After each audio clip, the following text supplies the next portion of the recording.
ኦሮሚያ ክልል ምን እየተፈጸመ ነው? ለህጋዊ መሬት ከፍተኛ ገንዘብ በመጠየቅ ላይ ይገኛል። ግለሰቦች የራሳቸውን መሬት ለማግኘት እስከ 300 ሺህ ብር የሚደርስ የጉቦ ክፍያ እየተጠየቁ መሆኑን ተናግረዋል። የጨረቃ ቤት ላላቸው ሰዎች ቤቱ የተሰራበትን ጊዜ ከግምት በማስገባት ህጋዊ የማድረግ አሰራር ወደ ስራ መገባቱም ይፋ ተደርጓል። የጨረቃ ቤቶቹ መንግስት በጠቀሰው የጊዜ ገደብ ውስጥ ያልተሰሩ ከሆነ ግን ህገወጥ ተብለው እንደሚፈርሱ፣ ካልሆነም መንግስት እንደሚወርሳቸው ነው የተገለጸው።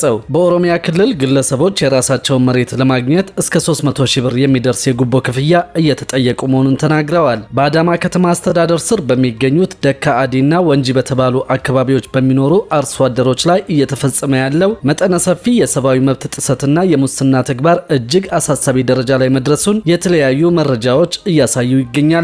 በቦሌ ክፍለ ከተማና በደካ አዲ አካባቢ ያሉ አመራሮች ስልጣናቸውን መከታ በማድረግ አርሶ አደሮች የራሳቸውን መሬት ለማግኘት እስከ 300 ሺህ ብር የሚደርስ የጉቦ ክፍያ እንዲፈጽሙ እያስገደዱ ሲሆን ይህንን ከፍተኛ ገንዘብ መክፈል የማይችሉ ደካማ እናቶችን ደግሞ በተሳሳተ መንገድ ለማጥቃት ጥረት እያደረጉ ይገኛሉ ተብሏል። እነዚህ አመራሮች የገንዘብ አቅም የሌላቸውን እናቶች ለማሰር ሲሉ መሬት በጨረቃ ሸጣቸዋል የሚል በኮምፒውተር የተቀነባበረ የሐሰት ሰነድ እንደ ማስረጃ በመጠቀም ንጹሃንን ለእስርና ለእንግልት እየዳረጉ መሆኑ ተገልጿል። ከዚሁ ጋር ተያይዞ ከ5 ቀን በፊት ሌሊት በመኖሪያ ቤቶች ላይ በተፈጸመ ጥቃት ለገለልተኛ ሚዲያዎች መረጃ ሰጣቸዋል በሚል ምክንያት በህፃናት ላይ ጭምር ድብደባ መድረሱ ታውቋል። በወቅቱ የጸጥታ ኃይሎች ቤታቸውን ሰብረው በመግባት በፈጸሙት ድብደባ 2 ህፃናት በጽኑ ቆስለው የሚገኙ ሲሆን በአሁኑ ሰዓት ያለምንም የሕክምና እርዳታ በእስር ቤት ውስጥ እንዲቆዩ መደረጉን ይበልጥ ጉዳዩን አሰቃቂ ያደርገዋል ብለው አንድ የአካባቢው ነዋሪ ተናግረዋል። በወንጂ ወረዳ የባቴ ገርማማ ዞንም የገጠር ኮሪደር ልማትን ሽፋን በማድረግ የአርሶ አደሩን ከመሬቱ የማፈናቀል ስራ በስፋት እየተሰራ መሆኑን ነዋሪዎች ተናግረው የአካባቢው አመራሮች ወጣቶችን ሞራል በሚነኩ ስድቦች በማንቋሸሽና ወደ ጫካ ግቡ የሚሉ ወደ ግጭት የሚያመሩ ንግግሮችን በመጠቀም ህዝቡን ለከፋ ችግር እየገፋፉት ይገኛሉ ተብሏል። የከተማዋ ከፍተኛ አመራሮች ለተጎጂዎች ጥያቄ ተገቢው ምላሽ ከመስጠት ይልቅ የቀረበውን አቤቱታ የጠላት ሚዲያ ወሬ ነው በማለት እያጣጣሉት እንደሚገኙ የደረሰን መረጃ የሚያሳይ ሲሆን ቅሬታ የሚያቀርቡ ሰዎችንም መሬት ስር እናስራቸዋለን በሚል ማስፈራሪያ ድምጻቸውን ለማፈን እየሞከሩ ነው ተብሏል። በአሁኑ ወቅት ለህይወቷ ሰግታ የተደበቀች አንዲት ተጎጂ ለኢትዮጵያ ሰብአዊ መብት ኮሚሽን አቤቱታ ለማቅረብ ጥረት እያደረገች ሲሆን የታሰሩት እናቶችና ህጻናት ያሉበት ቦታም በግልጽ ይታወቃል። ይህ በንጹሃን ላይ እየደረሰ ያለው ግፍ በአስቸኳይ እንዲቆምና የታሰሩት ህጻናት የህክምና እርዳታ እንዲያገኙ ዓለም አቀፍ ማህበረሰብና የሚመለከታቸው አካላት ትኩረት እንዲሰጡት አግዙም በማለት ሌላው የአካባቢ አዛውንት ተናግረዋል። ከዚህ ጎን ለጎን የጨረቃ ቤት ላላቸው ሰዎች ቤቱ የተሰራበትን ጊዜ ከግምት በማስገባት ህጋዊ የማድረግ አሰራር ወደ ስራ መገባቱ ይፋ ተደርጓል።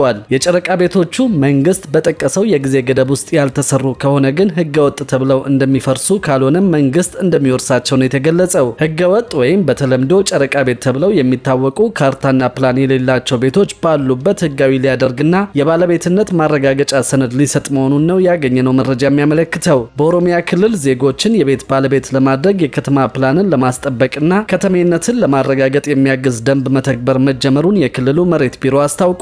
የኦሮሚያ ክልላዊ መንግስት ምክር ቤት ወይም ጨፌ ኦሮሚያ በሰሞኑ ባካሄደው መደበኛ ጉባኤው መመሪያውን አጽድቆ ለክልሉ መሬት አስተዳደር ቢሮ መላኩ ታውቋል። የክልሉ መሬት ቢሮ ኃላፊ መሰረት አሰፋ እንደ ክልል መሬትን በዘመናዊ መንገድ ለማስተዳደር የመሬት አጠቃቀም ፕላን መተግበሩንና የካዳስተር ስርዓትን ወደ ትግበራ እየገባ መሆኑን ገልጸዋል። ይሁን እንጂ ዘመናዊ የመሬት አስተዳደር ስርዓትን በሚፈለገው መልኩ መተግበር እንዳይቻል የከተሞች ህገወጥ የመኖሪያ ቤቶች ግንባታ ከፍተኛ እንቅፋት መፍጠሩን አንስተዋል። ይህንን ችግር በዘላቂነት ለመፍታት በተለይም ችግሩ ስር የሰደደባቸውን ከተሞች በጥናት በመለየት ህገወጥ መኖሪያ ቤትን ህጋዊ ለማድረግ የሚያስችል ደንብ በክልሉ ካቢኔ መጽደቁን አስረድተዋል።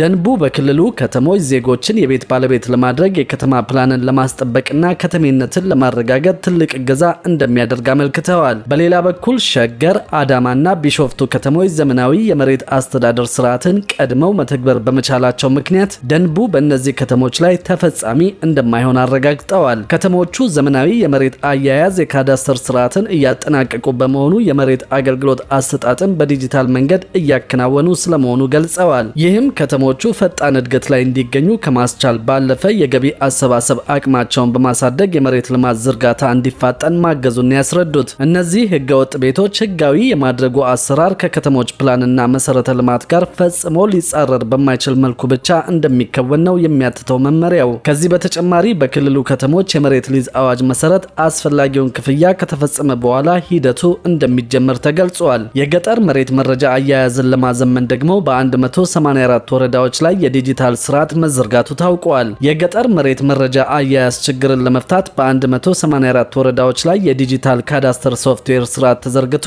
አገልግሎት እየሰጠ መሆኑን የኦሮሚያ ክልል መሬት አስተዳደር ቢሮ ነው ያስታወቀው። ቀደም ሲል የመሬት መረጃ አያያዝ ሙሉ በሙሉ በዲጂታል ባለመደገፉ ፋይሎች እንዲጠፉና እንዲደበቁ ሲደረግ የነበረውን ችግር ለመፍታት መረጃዎችን በሲስተም የማደራጀት ስራ እየተከናወነ ይገኛል ተብሏል። የቢሮው የሲስተም ልማትና አስተዳደር ዳይሬክተር አቶ ኦሊ የማነ ከ2013 ዓ.ም ጀምሮ በተከናወነ የማሻሻያ ስራ የገጠር መሬት መረጃዎችና ካርታዎች ወደ ዲጂታል እንዲቀየሩ ተደርጓል ሲሉ ተናግረዋል። በዚህም እስካሁን ከ12 ሚሊዮን በላይ የመሬት ይዞታ ማረጋገጫ ካርታ ለአርሶ አደሩ የተዘጋጁ ሲሆን በጥቅሉ ከ13 ሚሊዮን በላይ መረጃዎች በሲስተሙ እንዲያዙ ተደርጓል ተብሏል። ይህ ብሔራዊ የገጠር መሬት አስተዳደር መረጃ ስርዓት መዛገብትን ለመቅጠር የምዝገባ ደህንነትን ለማሻሻልና የመሬት ግብይቶችን ለማሳለጥ የሚያስችል መሆኑን ዳይሬክተሩ ገልጸዋል። ስርዓቱ በተለይ ግልጽነትን ለማጎልበት፣ አለመግባባቶችን ለመቀነስና ከመሬት ጋር የተያያዘ የታክስ ገቢን ለማሳደግ የሚረዳ ሲሆን በእጅና በወረቀት ይከናወኑ የነበሩ አሰራሮችን ደረጃውን በጠበቀ ዲጂታል ማዕቀፍ ለመተካት በመንግስት በኩል የተነደፈው የኢትዮጵያ የመሬት አስተዳደር ማሻሻያ አካል መሆኑ ተመላክቷል።